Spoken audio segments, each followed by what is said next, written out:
Welcome to the Slop Farm. Enjoy the video. You start by powering the A72 off and removing the SIM tray. This prevents shorting. Once done, heat the back edges evenly to soften adhesive. About 80 to 100 degrees Celsius is effective. Then use a suction cup and thin picks to lift the rear glass slowly. Make sure to hold the device flat and work one edge at a time so you don't crack the glass. As you open, keep screws and components separated in labeled containers so reassembly is straightforward.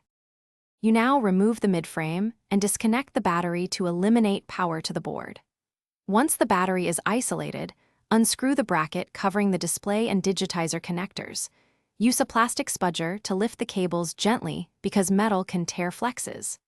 Next, warm the front edges and slide a thin heated pick under the display's adhesive, cutting along the perimeter slowly to avoid bending the glass. Keep the earpiece and front camera secured as you lift the entire screen assembly away. You fit the new A72 display by aligning the top edge first and connecting the flex cables, then reconnect the battery and power the phone on briefly to confirm touch, colors, cameras, and proximity sensor function. If all tests pass, power down, remove temporary power, apply fresh adhesive or pre-cut frame tape, and press the display into place evenly. Once sealed, reinstall the midframe and rear glass.